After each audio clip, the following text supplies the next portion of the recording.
Hello, and welcome to .edu, the public policy podcast from the American Council on Education. I'm Mushtaq Kunja, here with my co-host, Sarah Spreitzer. John Fansmith, how are you? Great.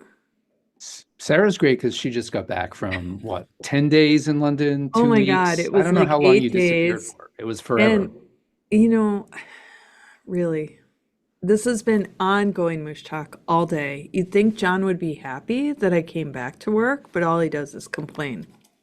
How was London, But to Sarah? be fair, all I do is complain and like everything. So Uh, London was wonderful. It was nice to be out of the US of A for a little while, at least. Lots of questions from folks, about what's going on in the US and how is it impacting other countries. But it was actually a really nice vacation. I didn't think about work at all. I just assumed that John had fixed everything while I was gone.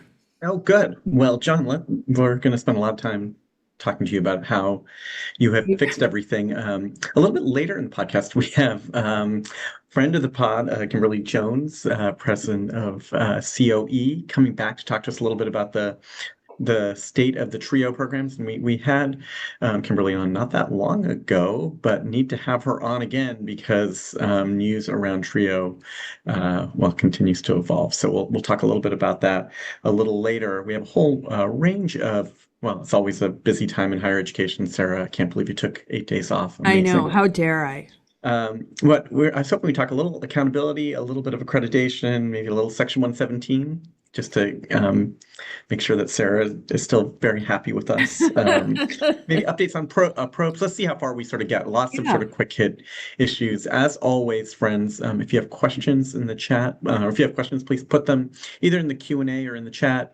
We'll try to monitor and keep these in for those of you who are joining us live, for those of us who are joining us on the podcast. Thank you for listening. And on that point, please remember, if you have a second, to rate and review this podcast on your favorite sort of podcast platform. It helps others find the show.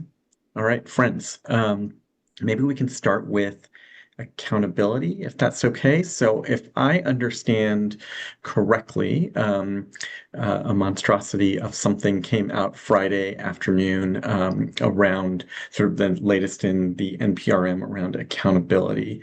I noticed a couple of interesting things about it. John, but do you want to tell the audience what we should know? yeah, I mean, the basics are really, we covered it pretty extensively. The Department of Ed did two different negotiated rulemaking sessions around the One Big Beautiful Bill Act provisions for higher ed. And they split the RISE and the AHEAD committee, and the AHEAD committee looked at a bunch of different things, including workforce Pell and how Pell is packaged. We saw their proposed rule on that, came out a while ago.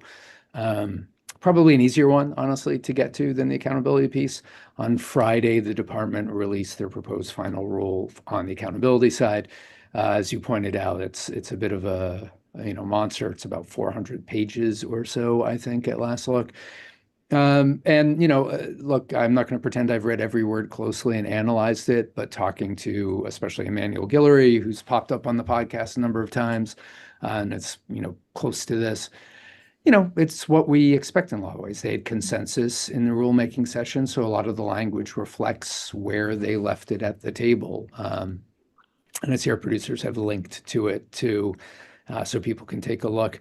A lot of the concerns we had coming out of the rulemaking session appeared not to have been addressed by the department. Again, maybe not a surprise since they had consensus, but we were looking at things like how do you, what does the appeals process look like? Can institutions have a more direct role, not just in terms of like assessing the data, but whether other factors may play into the changes there?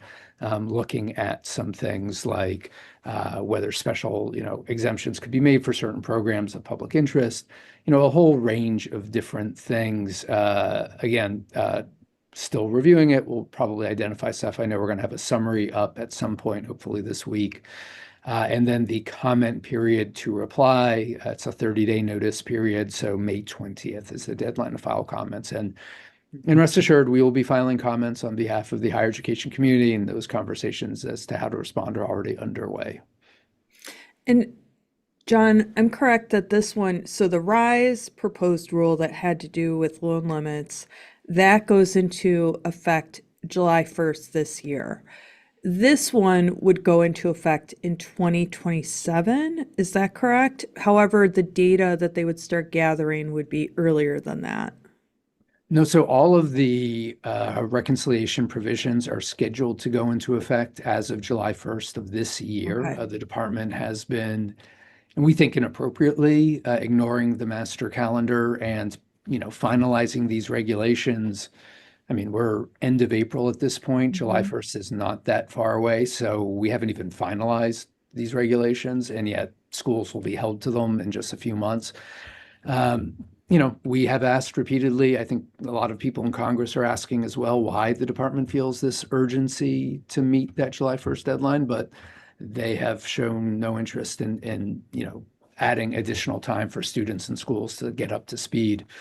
So yeah, this will all take effect starting July 1st. The one thing about these rules, the accountability provisions, just quick refresher for folks, the basic premise is that it's on a program by program basis, not on an institutional basis.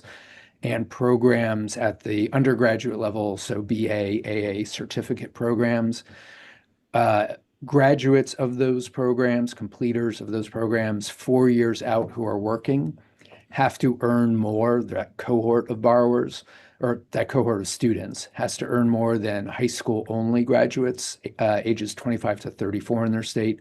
For graduate programs, it's the same thing, but the comparison group is bachelor's degree recipients, 25 to 34 in that state, or against the national average in some levels.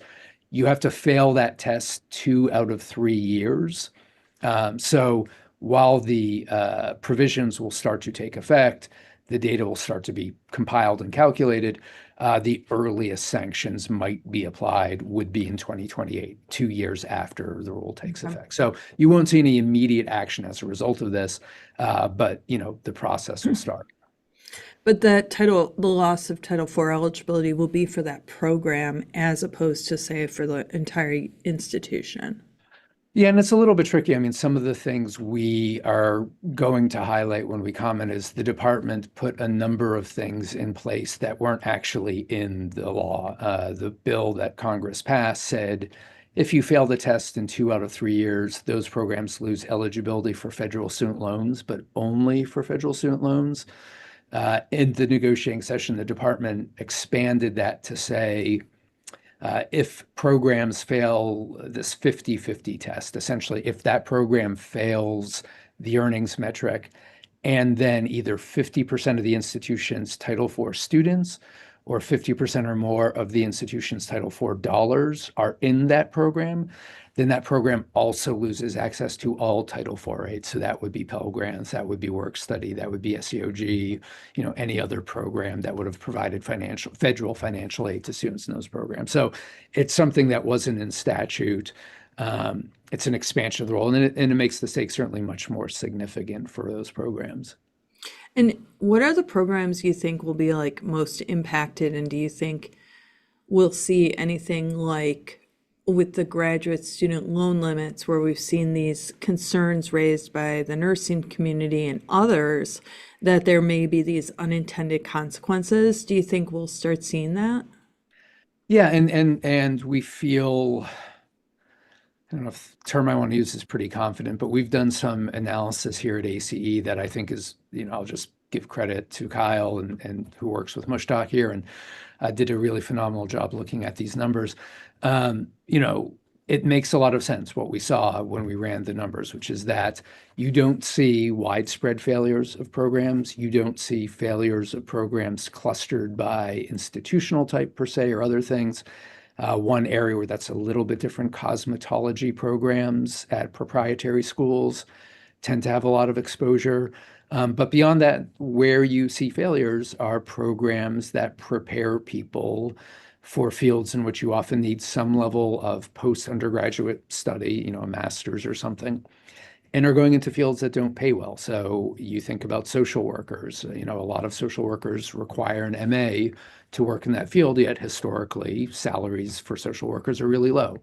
Librarians, early childhood educators, teachers' aides, therapists, counselors, a lot of these ranges where you want people to have specialized skills and training because of the not just difficulty of the work they do, but the importance of being aware of ethical constraints and the delicacy of these interactions.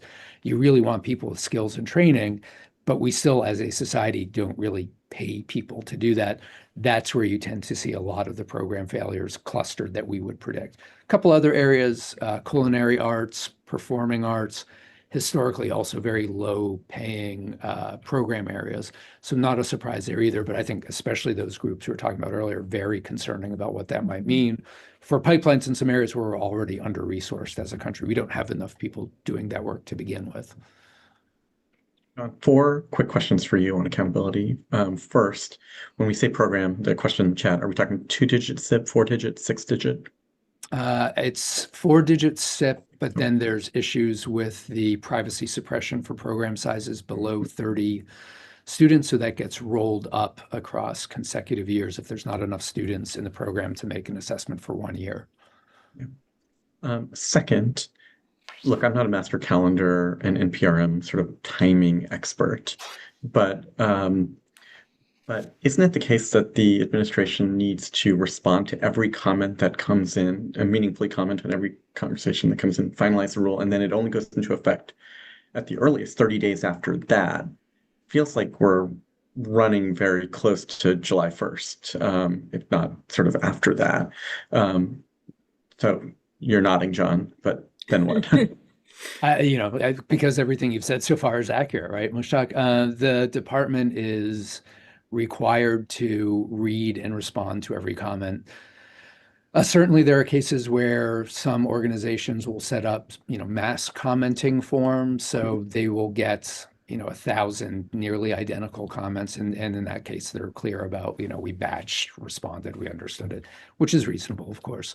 But then they have to, for all the other individual comments, read and assess and respond to them in their final rule. What that looks like, I think, varies a lot. As well as I do. That response could be, we're changing what we're doing, to we acknowledge it, but we disagree with the point that was made.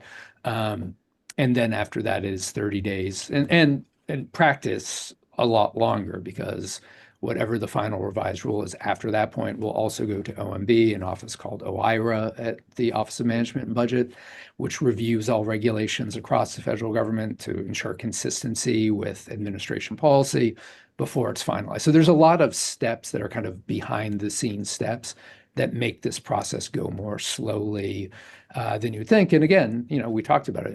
It's as we record this, it is April 20th.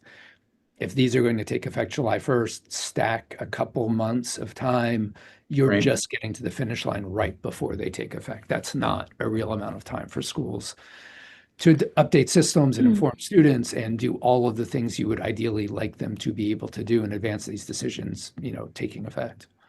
But when it comes to reading comments and responding to them, Mushtaq, I really think that this administration especially is taking advantage of AI and doing it at a much faster clip than I think we've seen other administrations do it. Possible. When I worked in the department in the Obama administration, we had folks from OPE working constantly, weekends, late hours, reading all the letters, really trying to figure out the right way to be able to batch stuff. There are probably appropriate and less appropriate ways to use technology to make this a little bit better. Hard for me to know for sure, but Sarah, you may well be right. John, I noticed. Can I just go say ahead, on John. that point, though, I would be very hesitant if they were using AI as a substitute for a human review of the comments, right? Because it certainly can be a powerful tool for reviewing and analyzing and aggregating information. But I think certainly you would say the spirit of the law is intended to inform the decisions made by individuals. And could it expedite it? Sure. But it also seems kind of inconsistent with the spirit of the law and the fact that you want the people writing the regulations to be thinking about input from the public. Yeah, no doubt. Third question for you, John. In the stories, I noticed that the For-Profit Association, CQ, said this is an improvement on previous accountability measures, but we still have serious concerns. I mean, does that set of concerns you think, do you think the administration is more likely to sort of take these seriously given their closeness with certain parts of the for-profit industry? I mean, anything there that we should be looking out for? Yeah, I mean, I will say I know the folks over at CQ pretty well, and we have had our agreements and our disagreements with them. I think this is one where, I don't necessarily disagree with their position here. I think there's some interesting things. One of the things that was done as part of this process was the existing gainful employment rule, which applied to all programs at proprietary institutions, and then is essentially non-degree programs at for-profit institutions, mostly certificate programs. Was rolled into one broader accountability measure. So now every program is facing the same metrics in terms of determining what that accountability measure is, and it's this earnings premium. And I think, honestly, philosophically, there's really good reason to say if we're going to look at accountability from the framework of earnings, right? And I think there's a lot of problems with deciding the quality of a program solely based on earnings, as we talked about. It leads to some really important problems. But certainly the idea of a consistent approach across program areas rather than institutional level, rather than anything like that, makes a lot of sense. The standards are the same for everybody. If it's a good program for one, it should be a good program for others. So in that regard, and I know that's been a concern of the proprietary sector for a long time, what they saw as disparate treatment under law, that makes total sense to me. I agree with that. I do think we get into some other things we've looked at in the past where there's certainly understandable reason to think about the proprietary sector in terms of different terms and measures in the accountability space. But in this regard, you can certainly see why they see this as a pretty promising outcome from the process. Last question. What would you have our institutions sort of do in the next bit before the end of the public comment period? I mean, I think this is the time to file comments, right? A lot of institutions, and I will tell you, we talked a little bit about AI reviewing comments or how the process works, and I think sometimes people get a little skeptical of the value of it. You really should file comments. As much as the administration has perspectives, putting on the record what this will mean for your campus, good and bad, right? What you perceive this to be, how it will impact what you do staffing wise, programmatic wise. Putting those things onto the record does help shape in the majority of cases the outcome. And even where it doesn't, it creates a formal record. So as subsequent challenges come forward, whether in the courts or other areas, there is this documentary base of evidence about the public raising concerns that either were or were not addressed by the administration implementing the rule. That has a value in and of itself. Well, can I move us over to accreditation? Because there was a rulemaking session on accreditation last week. John, was that last week? 2 weeks ago? It was last week, yeah. All last week. It sounded kind of exciting. I was sad to miss it. Okay. And I know that we talked about it at some length, last time previewing what we were going to talk about. Just any updates on, from that first session, progress made? Did it seem like the negotiators were in a mood to sort of compromise? Where are we? No, it was interesting. I think and we talked about it before, a lot of the concern with the composition of the committee was that a lot of the primary stakeholders in this area, so the representative from the formerly regional accreditors who oversee the vast majority of schools enrolling the vast majority of students, were an alternate, so they couldn't vote, they couldn't speak if the primary person wasn't there, weren't at the table. The specialized accreditors, a representative of those, the recognized specialized accreditors, weren't at the table as primary negotiators. I think there was some thought that this might constrain criticism of the department's proposals.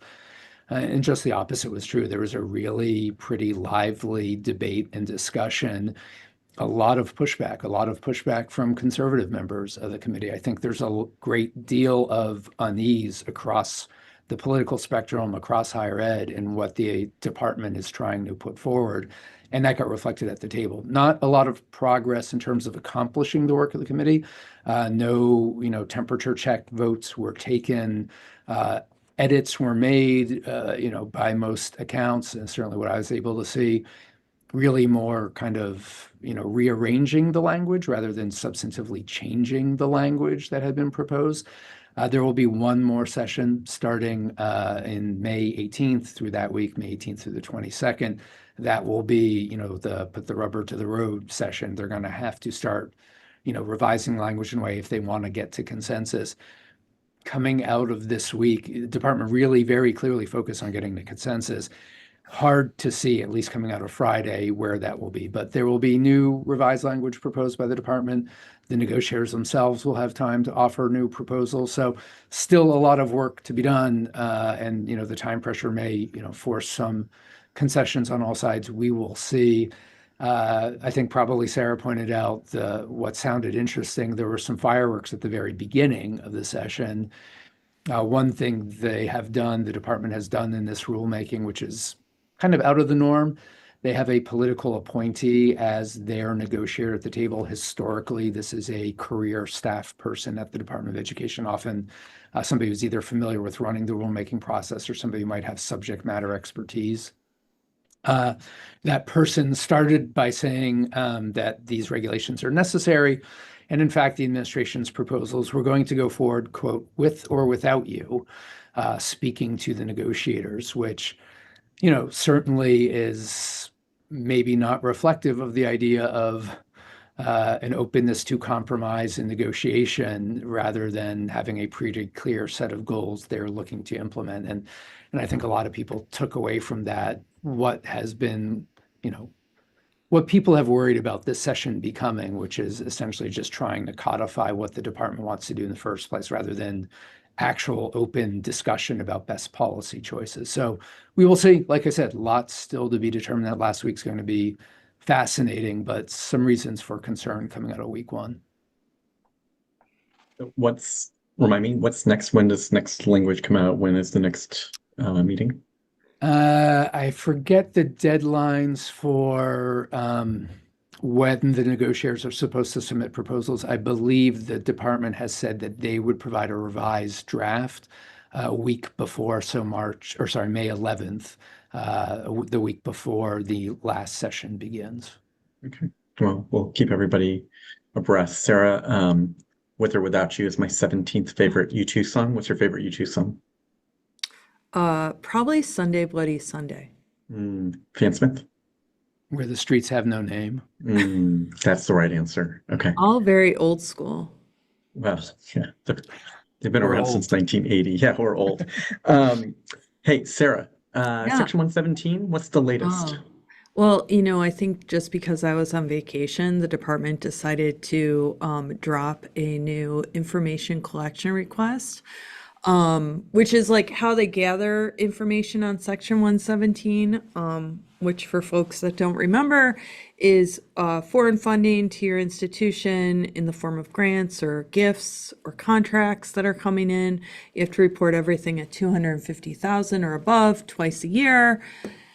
It's been an long ongoing discussion with the Department of Education that spanned several administrations about how to actually do this reporting requirement. And this administration has taken a few actions around it. The first, they signed an interagency agreement with the U.S. Department of State where they're allowing state to take on some of the reporting requirements, specifically looking at the reports and I think deciding whether or not there needs to be investigations on any of the foreign funding going to institutions.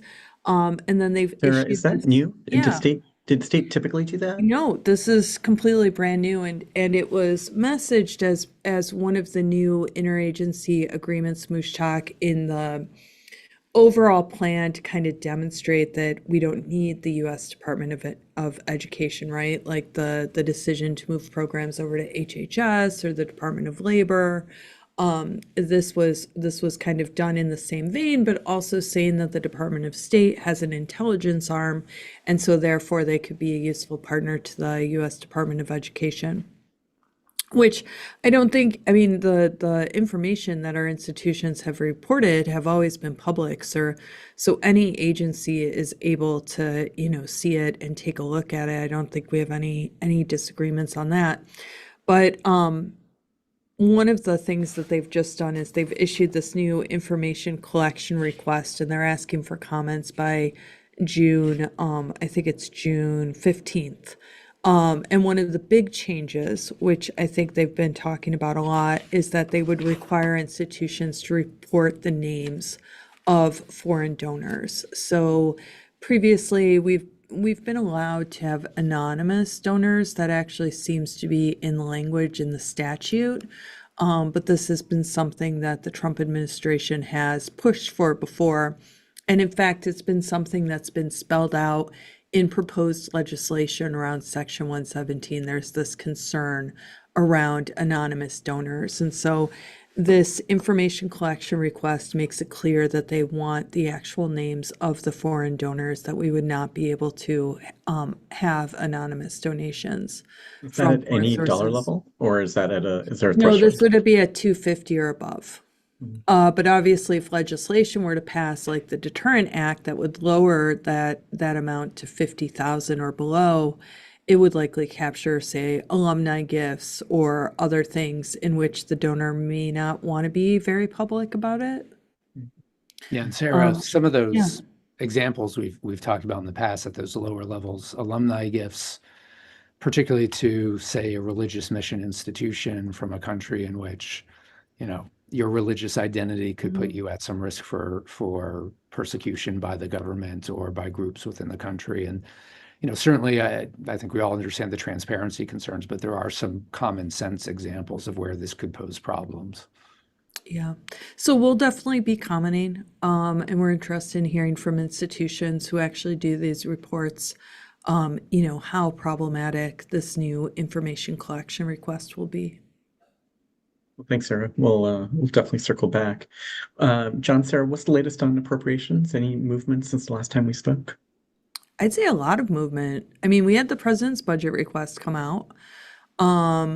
They've started scheduling markups for bills. I think we actually have like the FSGG bill, the Financial Services and General Government bill out on the House side. But yeah, the appropriations committees are moving forward. There's hearings going on. I think Labor H is scheduled to be marked up in June.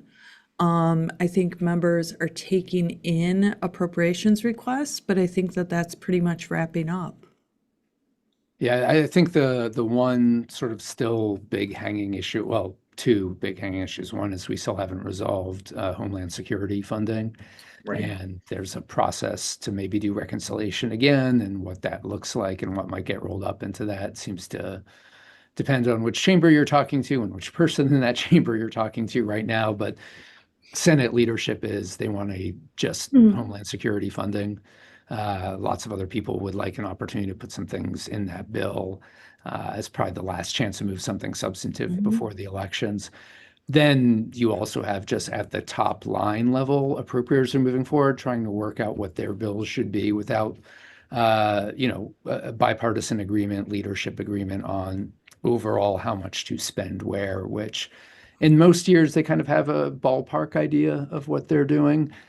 This year it's a little bit weirder because the president in his budget asked for a $500 billion increase on the defense side, which I don't think anyone thinks is really actually on the table. But given, a lot of concerns we have, whether you support the actions we've taken in the Middle East or not, we've used up stockpiles of weapons. There's a real strain on military capacity. So there's probably some interest in additional funding in that area. Just not clear that it's certainly at the level the president was talking about. So things to still to be worked out that will eventually filter down. Yeah, I also feel like appropriations is going to lose a lot of steam by the time we get into the summer because attention's going to turn to the midterms and they're not going to complete it. by October. I think on DHS there is I think that will likely move in a reconciliation bill, but for FY 27 funding, I don't think anybody should hold their breath thinking that they'll finish by October. Sarah and I have talked about this too. I mean, it's not, there's almost no incentive to do appropriations bills in advance of an election because either you're cutting things that people like and they'll hold that against you, or you're spending too much and people think, you're not being fiscally responsible and they'll hold that against you. So very few members of Congress are, rushing to get appropriations bills finalized prior to, the November midterms. Okay, one last topic before we bring in, Kimberly to talk about Trio and what's happening there. Actually, so probably we should have segued from approps, but um, our friends at Hampshire College have announced that they will be closing. So pour one out for our friends there. John, Sarah, I was wondering, whether we see this as a real trend in the data of institutions closing. I mean, goodness, folks have been predicting, enormous amounts of college closures for as long as I've been sort of thinking about higher education. And it hasn't fully like come to pass. Do you guys have reactions to this news? I mean, you kind of summed it up pretty well. I think I remember, I don't know, 15 or 20 years ago, hearing Clayton Christensen say half of all private schools would be closed by 2020 or something like that. And that hasn't happened, right? But look, the schools that are under tremendous financial pressure are, generally small private tuition dependent schools. They don't have state resources to support them. A lot of them, frankly, are in rural areas where there aren't growing population bases. You think about the Northeast and the Midwest, especially upper Midwest, areas where demographic changes are really putting a lot of pressure on, reducing the number of students pursuing an education. And it's really unfortunate. I think the debate in DC tends to focus on this idea of, the sustainability of those institutions and whether, quote unquote, they're worth saving or something like that. And then you read the accounts. I mean, a lot of good coverage actually around Hampshire closing has focused on other schools in similar positions that might be serving rural communities that don't have other educational options or performing a very unique role that students won't be able to find somewhere else. And there is a real reason to be upset about the loss of these institutions, even if the economics are, they're sailing into headwinds again. These are a lot of, I think we saw it in the chat too. Somebody just said, this is a special institution with a special mission. If you wanted to go to Hampshire, you went there because you wanted what Hampshire did, not because it was equivalent to a lot of other options available to you. And it's worth thinking about that, even if I don't know that there is really a way for a lot of these institutions, short of some of the innovative approaches we've seen, mergers and collaboratively, specializing in certain programs or restructuring. But again, that's moving you away from maybe what you were established to do. It's tough. It's a really tough thing.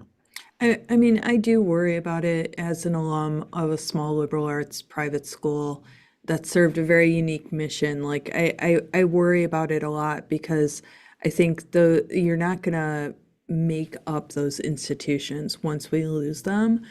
But I do have hope, Mushtak, because I think about, our institutions getting through COVID, getting through the first Trump administration, getting through kind of the enrollment changes that we've already seen the start of. But, taking on like the loss of international students on top of uncertainty in federal funding, on top of uncertainty with new regulations from the US Department of Education, I do worry a lot that it's just going to be too much. But I have a lot of hope in our institutions that they're going to be able to pivot and figure out ways to survive in kind of, whatever the new world looks like. Yeah, I sort of echo that. Generally, I echo that optimism. I mean, I think our institutions probably need to do some pivoting to meet sort of changing student demand and changing workforce needs. And I think that our institutions are up for that challenge. I think what's hard is that there are demographic realities, as we have fewer sort of high school students that are coming. And, we have rising costs in healthcare, Hmm. that increase the costs of running an Yeah. institution that's really labor dependent. And those things we can sort of manage. What's sort of annoying is also having to deal with like self-inflicted Yep. wounds, from loss of international students to some of these cuts in federal funding. Hmm. Those are the things that I think are frustrating, but I'm hopeful Yeah. that maybe we can argue our way out of some of those, and that's part of why AC exists. And actually, part of one of our partner organizations that's really helping us is COE, and maybe this is a good time to bring Kimberly Jones in, and maybe we can talk a little bit about potentially some self-inflicted wounds here on Trio. So, Kimberly, how are you, my friend? I know you're coming up on the screen. Hey, I promise you these are not self-inflicted because Mhm. baby, take away the gun. Yeah. And I should say, when I say self-inflicted, I don't mean from our institutions themselves, but from the federal government, things that are within our control to be able to, Sure. you know what I mean, as opposed to the things that are a little bit harder and external for us to control. So, Kimberly, we had you on a couple of months ago to talk about Trio, and since Congress has funded, they've authorized Trio. So, what is the uncertainty right now? Why, what is happening with our Trio programs? Sure. So thanks y'all for having me back. It's good to be here. And Congress, as you mentioned, funded TRIO. Even though there had been calls by the administration to eliminate the program, Congress rebuked that and continued to fund the program and had very strong bipartisan support. The chair of the Appropriations Committee in the Senate is the co-chair of the TRIO caucus, Susan Collins of Maine, and the chair of the Appropriations Committee in the House is Tom Cole, one of the foremost TRIO supporters in Congress. And so we were very, very grateful um, that the Congress recognizes our value and you know put forward a budget that affirms the work we do. Um, so, given that they couldn't defund us, what has happened is that the administration has put forward two requests for proposals for the next scheduled TRIO grant competitions, and that's for the TRIO Talent Search Program and the TRIO Educational Opportunity Centers program. And in these RFPs, they radically propose to alter the structure of the programs, the focus of the programs, and who gets the awards. And so we are dismayed and fighting as hard as we can against these. These are in contradiction to what is in federal law. And it's very, very troubling, the situation we find ourselves in. One level deeper, what are the RFPs sort of actually proposing? What are the changes that are contemplated here? So there's really kind of two buckets of troubling issues. The first is that, TRIO as a whole, all of TRIO is intended to support college going for low income potential first generation college graduates. And so while of course certainly we do have students who come in and ultimately pursue shorter term credentialing programs, the focus, the goal has always been that 4-year college degree. And so in the proposals for both Talent Search, which serves kids as young as the sixth grade, okay, so 6th through 12th graders, and Educational Opportunity Centers, which serve adults 19 years old and older, they include some absolute priorities that require programs to integrate apprenticeship programs, short-term credentialing programs, workforce training programs into what they are steering students toward. And so that's very troubling. The idea, particularly with the talent search program, the idea that you want to steer kids in a certain direction before they've even had a chance to think about college. That's why we start with students that young, is to give them the exposure and the awareness. So certainly in terms of our mission, that is extremely troubling. What is also happening is the actual structure of the grant awards. So the department has created incentives for state boards of education, for state workforce development boards to come in to the competition and to apply for massive monster-sized grants. it's up to $10 million in talent search, up to $3 million in EOC. I will tell you that the average talent search or EOC grant is about $350,000. And so any grant that's won, that's $1 million or more, is going to wipe out at least 3 other existing projects. And so what is happening, unsurprisingly, because money is an attractive factor, is that a lot of state entities are just seeing the dollars and deciding to move forward without understanding the mission of TRIO, without understanding the accountability metrics. Many people were surprised, for instance, to learn that no, you don't get a planning year. You are expected in your first year to serve the thousands of students that you said you were going to serve. And by the way, if you don't serve them, your grant could get revoked. They're surprised to learn that unlike our sibling program Gear Up, we do have pretty strict verification requirements around student citizenship. You must be a U.S. citizen or permanent resident to participate in these programs. And in some jurisdictions, I know that would be a political powder keg if they were have to do that. And even in TRIO, there have been some instances where some target schools have said to programs, if you can't serve all of our kids, we don't want you in the school. And so I think people don't necessarily appreciate a lot of the rigors of running a TRIO program. And then for our pre-college kids, you have to track them for 6 years following high school graduation to ensure, again, the goal is to ensure that they get that college degree. And so again, I don't think there's an appreciation or an understanding. There's just an interest in the dollars. And so we're working very hard to educate people about what this really entails and how this could really disrupt. And I'll be candid, I believe it's an intentional disruption of the current infrastructure of TRIO. There are projects that to some, this is not a good thing, but there are some projects that have been operating for decades and being very successful in their communities. And they are part of the infrastructure of these schools. And this is an attempt to break that up. And Kimberly, you said that these are RFPs. So does that mean that there's no opportunity to comment on this enormous shift? They're just being issued and there's a deadline for Yes, proposals? that is Okay. correct. And so the department, and this is probably more information than you want or need, but for those who do this work regularly, there's typically a comment period for a proposal like this. Well, Yeah. not this administration, the previous administration issued an RFP, which, to be fair, all it did was recycle the one from the last competition and just slap a year on it. That's not unusual. It's very typical for the RFPs to be published so that it gives the runway to the agency to come up with the Yeah. final. So there was no legitimate opportunity to comment on this. Wow. This just came out of the blue. Yeah, and Kim, the department has signed an interagency agreement with the Department of Labor to administer the TRIO programs. We have this effort to basically take what is in law as a college preparation and access program and start to make it into a workforce program.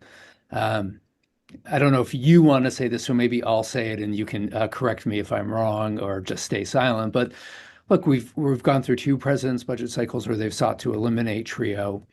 They are now revamping the grant awards, the criteria, the eligibility provisions, having them administer a different agency. I mean, functionally, this is kind of what we've seen with the department as a whole. They're attempting to hollow out the program by just using what gray space they have to make it something other than what Congress wants, what is serving student interests, and what funding has been provided for. Is any of that incorrect, that this is basically attempting to destroy TRIO by other means? It sounds absolutely on point. Death by 1,000 cuts.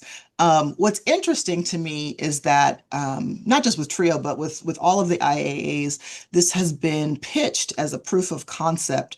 What I'm worried about, not so much on the front end, but on the back end, once they move TRIO projects over to the Department of Labor's grant management system, in talking to our friends in other areas that have already been transitioned to these new systems, I'm not confident that things will go smoothly at all.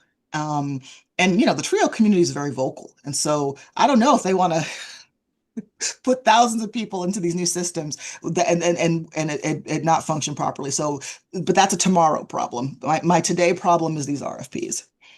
Yeah, So, and we've heard the same issues with career and technical education programs that move to the Department of Labor, systems issues, contact issues, lack of clarity about, what has changed, who to talk to. And I think for most institutions, I mean, and I know the TRIO folks are tireless in terms of serving their students and trying to work through the challenges, but adding more challenges to the work and across the spectrum, it's not helpful, regardless of your political viewpoints, Right. to do that. So yeah, It is it's a the proof of opposite of efficient. concept, just not the way they mean it to be. Yeah. so Kimberly, you talked about how the congressional appropriators came in last year or this year, right, and said, no, we disagree with the administration. We're giving the funding back. These are programs that work. Are you hearing from your congressional champions about these RFPs? We Or is are. there any pushback going on towards the administration saying like this is not congressional intent? We are, and John put it right. They're playing in the gray areas, which makes this a little bit more difficult. It's not as if there's a readily available legislative vehicle to fix this, at least in the immediate term. But as recently as I think last week or the tail end of the week before, Senator Collins actually co-led a letter to the secretary, co-authored with Senator Warnock, who was a TRIO alum, and it was 12 senators, 6 Republicans and 6 Democrats, Wow. to express their very strong concerns about the process and what it meant, and to request that the department revoke this and work together with Congress to come up with something that actually effectuates their will.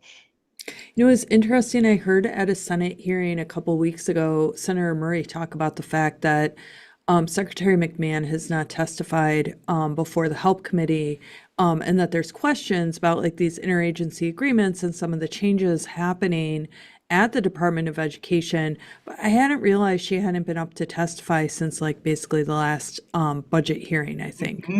Yeah. So yeah, I think that there are a lot of questions about some of these actions by the Department of Education, by bipartisan members of Congress. And I do think, because as part of last year's, or I guess this year, it was March, this year's CR, they did put in some guardrails to require Yes, frequent communication between the yes, agencies and the committees. So I believe that those conversations are happening, but there's still not a lot of transparency and not a lot yes. of solid answers coming out Yeah. despite these meetings. Yeah, I think that's the big thing. These are changes that are being made to programs meant to serve the public, and it's not clear what is changing, who is directing it, timeframes, other things. And it's certainly a good thing. And I think we're very appreciative of Congress recognizing the concerns are out there and trying to put some checks into place. But everything we know about these processes comes from individual institutional examples. Hmm. And, you hear one account and it's somewhat contradicted by another account, and then you're trying to sort of parse this out. And I can only imagine what's like on a campus or heading a TRIO program to say, a lot of what our members do with the federal government is so apolitical. It is really administrative. It is really, Hmm. we'll do what you ask us to do, just tell us how to do it. And all of these barriers, again, it's really, to much talk self-inflicted wounds, keep shooting ourselves in the foot in this regard. They're throwing more barriers in the way and, damaging what the whole role of the programs is. Well, and when programs are created, I mean, by Congress, they go through a hearing in which they hear from witnesses about this is how the program, how you could shape the program. There's a bill, it's marked up, it's debated, it goes to the floor. There's this whole transparent process to make Right. these changes through executive authority is really, I mean, not transparent at all because you don't understand the intent or what they're trying to get at and where are the guardrails. I will say, at least in the case of these RFPs, um, I don't know if this was purposeful or not, but it does seem that there is sufficient confusion about some of the elements of the proposals. So, for instance, there's confusion about whether or not an institution of higher education can come in and write for one of these massive state grants. Mm. On its face, it's not clear, but in some training conversations, Department of said the department staff have said, no, that's not the case. Because they really are trying to shift it towards state boards of education, state workforce development boards. But people don't know that. And so Yeah. we've got some schools that are abandoning their longstanding programs to try to go after this massive award that they may not even be eligible for. Mm. And how many of the massive awards would actually be made? So this is all perspective. In the RFPs, they always put the total allocation and the number of grants they expect to fund. And in both cases, they listed essentially they only want to fund 2/3 of the current number of grantees. So Right. that's telling me that the department has an expectation that there will be many of these massive institutional grants getting funded versus the traditional $350,000 grant. For states that are contemplating applying for these grants, I mean, these could be quite complicated. I mean, do you have, what would you say to a state that was looking to sort of apply for one of these grants? Oh, what a great question. So first off, and I say this again, this is not to be derogatory in any way, but just for clarity, because a lot of what we're hearing is from people who already have the state Gear Up grants. And they're like, oh, we'll just run it like Gear Up. No, it has an entirely different set of requirements and verifications and tracking procedures than the Gear Up programs. I already mentioned the citizenship piece and for the pre-college students tracking them through college graduation. I would also say really think about the relationships that your institutions of higher ed have already built on the ground. I have a very genuine fear that in some cases you might end up with a state that gets the money and then it doesn't go where it used to go. So in some places, and especially some rural places, TRIO is the only college access programming that exists. And there's no guarantee that they are going to reinvest in those same areas. I mean, the state has its own set of priorities and its own places where it wants to do things. And so this creates a lot of uncertainty for students, for educators working in the programs. And it's very, very troubling. Mhm. So Kimberly, is there an advocacy message you're asking folks to deliver to Capitol Hill or deliver to the department? Absolutely. We are calling for the department to rescind these proposals, to rescind them, to revise them and reissue them in a way that is keeping with the mission and the intention of TRIO and the structure of TRIO. And so actually, I should have had this pulled up. I will add our little advocacy center. Oh, our link. producers Oh, there it goes. just put in the link. So everyone go there and send your message asking them to rescind the RFPs. And here's the thing I think a lot of people aren't getting, and I don't like to say this because I'm not a fear mongerer. But if these proposals move forward as intended by the department, the proverbial blood hits the streets right before school starts this fall. And so thousands of students losing access to a program they were counting on, seniors who are going to be going into their senior year, going to be applying to college. That's not a good look for anybody, especially in an even numbered year. And I'll leave it at that. Well, no, I mean, we talked about this a little bit earlier with the implementation date for the reconciliation changes.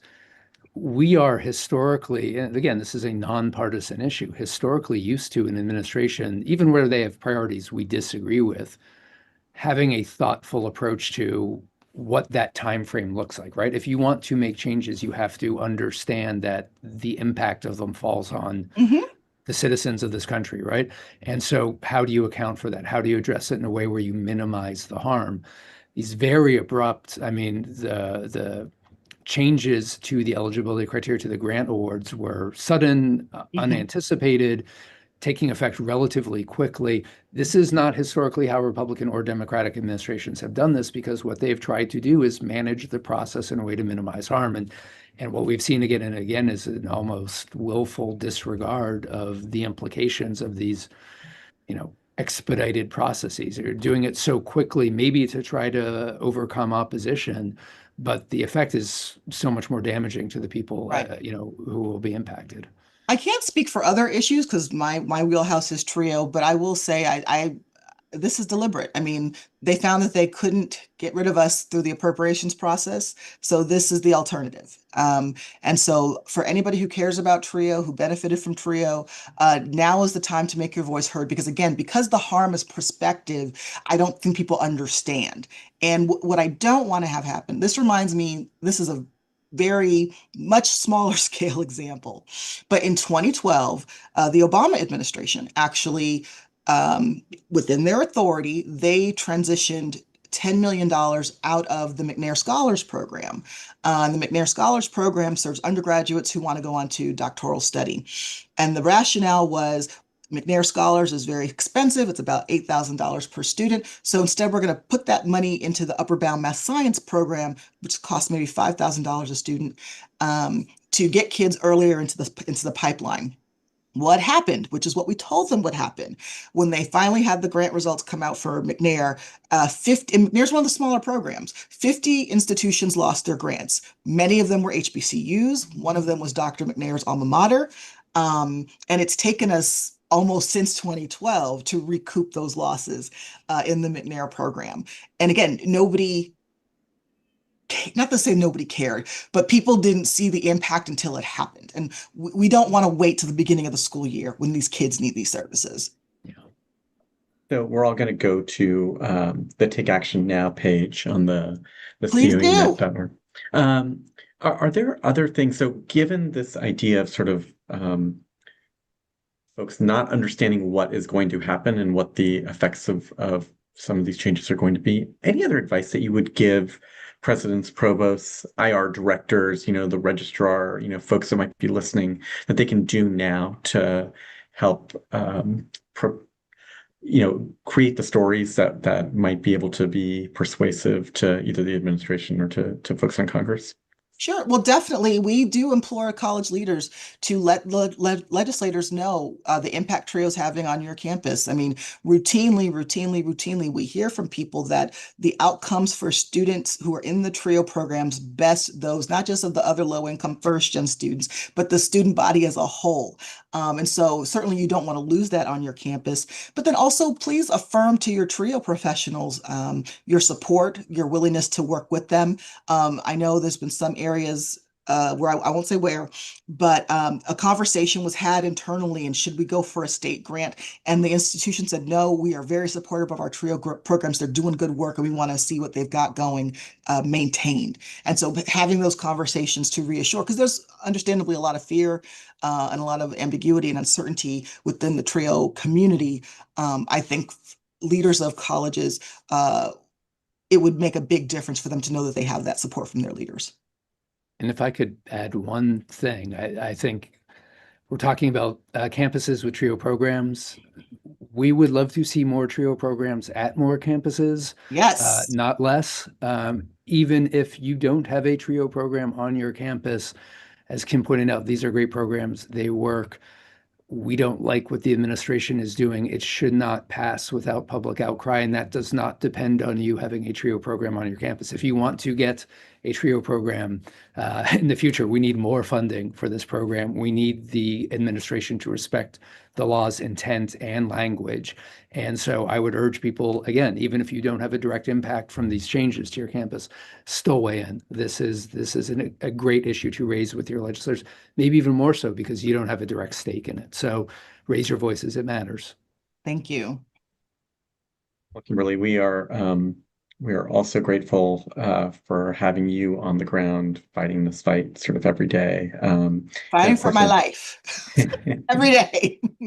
And anything we can do to help support, happy to have you on to be able to lift up this message. And I know John, Sarah, and team are thinking about this as much as they can too. So thank you. And any last words? Anything else you want to sort of point our listeners to? Oh, you didn't ask me about the lawsuit. Last time I was here, I talked about the fact that over 100 TRIO grants had been canceled last summer. And so COE did bring suit against the Department of Education. The initial declarants to the first suit was about 11 schools.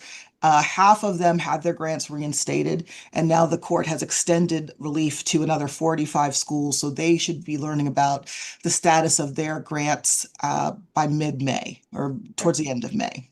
Well, That's fingers great. crossed for that. Yeah.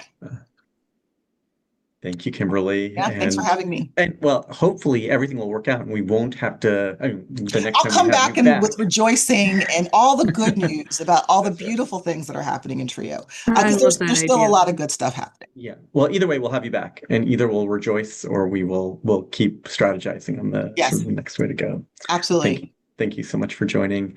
And thank you everybody for joining live, and for those of you who are listening afterwards, thank you so much. Please look at the show notes to look at the links that are put in, and friends, we will see everybody in a couple of weeks.